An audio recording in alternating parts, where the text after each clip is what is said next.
안녕하세요. 2월 21일 월요일 아침을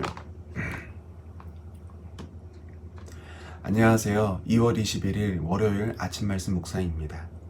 오늘도 하나님을 갈망하셔서 하나님의 말씀 앞에 나오신 성도님들께 하나님께서 기쁨과 위로로 찾아가시기를 간절히 바라며 함께 말씀 보시겠습니다.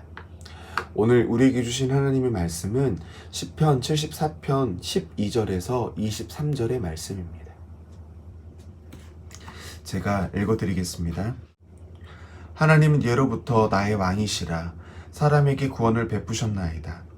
주께서 주의 능력으로 바다를 나누시고 물 가운데 용들의 머리를 깨뜨리셨으며 리워야단의 머리를 부수시고 그것을 사막에 사는 자에게 음식물로 주셨으며 주께서 바위를 쪼개어 큰 물을 내시며 주께서 늘 흐르는 강들을 마르게 하셨나이다.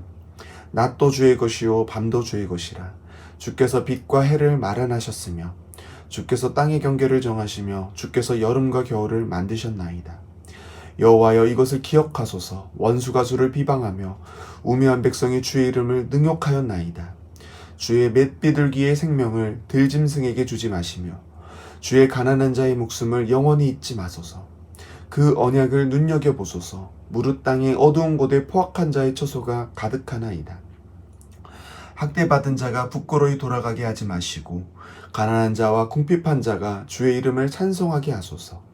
하나님이여, 일어나 주의 원통함을 푸시고 우매한 자가 종일 주를 비방하는 것을 기억하소서. 주의 대적들의 소리를 잊지 마소서. 일어나 주께 항거하는 자의 떠드는 소리가 항상 주께 상달되나이다. 아멘. 오늘 함께 읽으신 시편은 바벨론에 의해 성전이 파괴되고 이스라엘이 포로로 잡혀간 직후에 지은 공동체의 기도 시편입니다. 당시의 전쟁은 단순히 사람끼리의 전쟁이 아니었습니다. 그거는 사람끼리의 전쟁을 넘어서서 그 나라를 다스리는 신들의 전쟁이라 생각했습니다. 그래서 전쟁에서 승리했을 때 자신들의 신이 상대 나라의 신을 이겼다고 조롱을 하고는 했습니다. 지금 이스라엘에게 이런 일들이 벌어지고 있는 것입니다.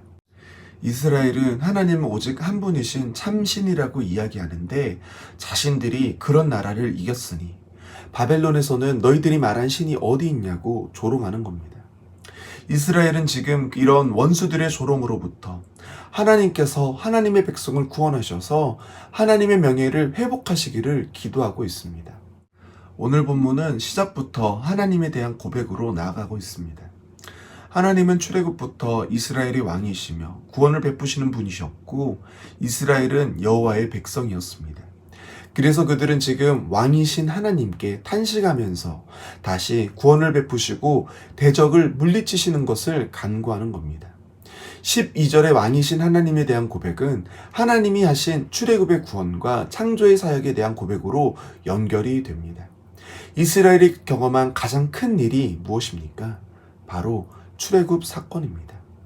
홍해를 가르시고 이스라엘 백성을 애굽에서 끄집어내시는 놀라운 사건이 이스라엘의 시작이고 힘이었습니다. 홍해를 가르고 나온 사건은 단순히 바다를 나누고 물 가운데를 걷는 것에 끝나지 않는 일입니다. 애굽을 이기고 나왔다는 것입니다. 하나님께서는 당시 10가지 이적을 보여주므로 세상이 섬기는 우상들을 다 깨뜨리고 그 애굽에서 나오셨습니다. 세상의 힘이라고 말하는 것들을 이기심으로 구원의 길을 여신 하나님의 능력을 이스라엘은 지금 다시 구하고 있는 것입니다. 14절부터는 광야에 나와 경험한 하나님의 일하심을 고백하고 있습니다. 이스라엘 백성이 광야에서 목이 마를 때 하나님께서는 바위를 터뜨려 물을 흐르게 하셨습니다. 그 광야에 강을 만드신 것입니다. 낮에는 구름 기둥과 밤에는 불 기둥으로 이스라엘을 인도하셨습니다. 세상에서 광야는 분명 생명이 자라기 힘든 척박한 곳이지만 하나님 보호하심 아래에서는 그 척박한 곳에서도 생명이 피고 피로가 회복됨을 맛볼 수 있다는 것입니다. 이런 하나님의 일하심을 기억하며 이스라엘은 지금 하나님께 나아가 하나님의 도우심을 구하고 있습니다. 우리도 이렇게 하나님께 나아갈 줄 알아야 합니다. 지금까지 우리가 지내온 것, 그것 가운데에 하나님의 은혜가 아닌 것은 하나도 없을 것입니다. 지금 나의 삶이 척박한 광야를 지나는 것 같지만 그 길 가운데 하나님은 언제나 우리의 우편에 계셔서 우리를 지키시고 보호해 주셨습니다. 그 하나님을 바라볼 때 우리는 힘을 얻고 하나님이 아닌 우리를 힘들게 하는 광야를 볼 때는 우리는 무너질 겁니다. 이스라엘 백성들은 지금 나라가 망해가는 것 가운데에 포로로 잡혀가는 절망 가운데에 하나님을 기억했습니다. 이제까지 이스라엘을 보호하시고 인도해 오신 하나님이시라면 이런 절망 속에서도 회복을 명하시고 새롭게 일으키실 것을 믿으며 하나님께 나아간 것입니다. 우리도 지금 코로나의 확산이 점점 더 심해지는 상황을 지나가고 있습니다. 백신 접종을 시작했을 때만 해도 곧 코로나가 종식이 있을 줄 기대했는데 오히려 지금 보면 그 확산은 더욱 가속화되고 있는 것 같습니다. 지금까지도 이렇게 힘들었었는데 앞으로 얼마나 더 힘들어야 하는지 답답한 마음이 들 수 있습니다.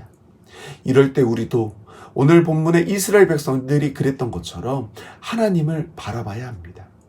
광야에서도 목마르지 않게 하신 하나님, 아침과 저녁으로 동행하셔서 보호하신 하나님, 이스라엘 백성뿐만이 아니라 우리 성도님들께서도 역사하시고 은혜를 베푸시는 하나님, 우리의 눈이 코로나를 바라보는 것이 아니라 먼저 하나님께 눈을 돌리고 하나님의 도움을 구할 때 분명 우리는 하나님의 일하심을 우리의 삶 가운데 볼 수 있을 것입니다. 오늘 하루도 코로나 확산이 더 심해졌다는 뉴스를 보시기보다는 먼저 지금도 일하시는 하나님께 우리의 눈과 우리의 마음을 돌리심으로 이런 환경 속에서도 어떻게 하나님께서 우리를 보호하실지 기대감이 넘치시는 오늘 하루가 되시기를 바라며 오늘 말씀을 마치도록 하겠습니다. 함께 기도하시겠습니다. 사랑해 주님 감사합니다. 죄된 세상을 살다 보니 우리의 입술은 자연스럽게 하나님을 향한 원망과 불평으로 가득 차 있는 것을 봅니다. 하지만 그때마다 또 하나님께서는 때에 맞는 은혜를 허락하여 주셔서 하나님을 다시 바라볼 수 있게, 다시 하나님을 의지할 수 있게 만들어 주심을 저희들 경험합니다. 주님의 이런 은혜에 저희들 감사와 찬양이 넘치는 오늘 하루가 될 수 있도록 도와주시옵소서. 코로나가 우리의 마음을 흔들 때 더욱 하나님을 붙잡게 하시고 코로나의 마음을 쏟기보다는 하나님의 마음이 어디에 있는지, 하나님의 시선이 어디에 있는지 마음으로 하나님을 붙잡고 하나님의 뜻대로 이 땅을 살아내는 멋진 하나님의 사람들이 저희들이 될 수 있도록 도와주시옵소서. 그래서 저희들 주님께서 보내신 각자의 지경에 주님을 향한 찬양이 흘러넘치게 하시고 하나님께서 하나님의 백성에게 주시는 복이 우리의 담을 넘어 세상을 향해 넘어갈 수 있도록 흘러넘칠 수 있도록 도와주시옵소서. 하나님 또한 코로나로 힘들어하는 사람들에게 찾아가 위로하여 주시고 이럴 때일수록 더 고통하는 도움이 필요한 자들에게 하나님의 긍휼을 베풀어 주심을 저희들로 보게 하여 주시옵소서. 오늘 하루도 주님과 동행하기를 저희들 간절히 바라오며 이 모든 기도 사랑과 은혜가 많으신 예수님의 이름으로 기도 올려 드립니다. 아멘.